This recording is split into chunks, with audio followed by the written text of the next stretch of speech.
Hello বন্ধুরা, জিদ্দার পাশে দাঁড়িয়েছেন দেব। সুপারস্টার জিতের কেউ বলে বিপ্লবী, কেউ বলে ডাকাত সিনেমা নিয়ে যখন চারিদিকে আলোচনা তুঙ্গে, তখন এবার সামনে এলো এমন একটা বিষয় যেটা সত্যিই নজর কাড়ার মতো।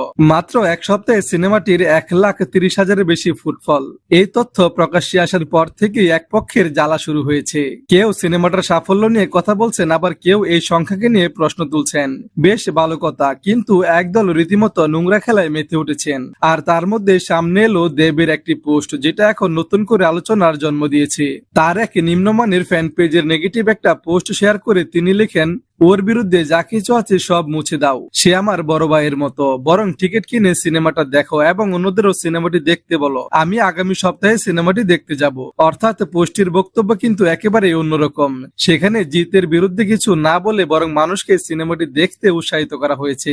আর এখান থেকে শুরু হয়েছে নতুন এক জল্পনা। দেব কি সত্যি জিতের সিনেমার পাশে দাঁড়ালেন, নাকি পুরো বিষয়টির পেছনে রয়েছে অন্য কোনো কারণ? এরই মধ্যে সোশ্যাল মিডিয়ায় কেউ কেউ এমন দাবিও করেছেন যে জিতের সিনেমার দর্শক সংখ্যা এত বেশি হওয়ার পর যদি বক্স অফিস কালেকশন প্রত্যাশার তুলনায় কম হয়, তাহলে ভবিষ্যতে বিভিন্ন তারকার বক্স অফিসের সংখ্যা নিয়েও প্রশ্ন উঠতে পারে। তবে এগুলো এখন পর্যন্ত সোশ্যাল মিডিয়া আলোচনা ও জল্পনা, নিশ্চিত কোনো তথ্য নয়। একটা বিষয় কিন্তু পরিষ্কার, জিত বনাম দেবের ফ্যানেদের সোশ্যাল মিডিয়া লড়াইয়ের মাঝেও দেবের এই পোস্ট এখন আলাদা করে নজর কেড়েছে। আপনাদের কি মনে হয়, দেব সত্যি জিতের সিনেমার পাশে দাঁড়ালেন, নাকি এর পেছনে রয়েছে অন্য কোনো হিসেব? কমেন্টে আপনার মতামত জানাতে ভুলবেন না। পাশে থাকার জন্য ধন্যবাদ। কি মনে হচ্ছে, আমি বিপ্লবী না ডাকাত?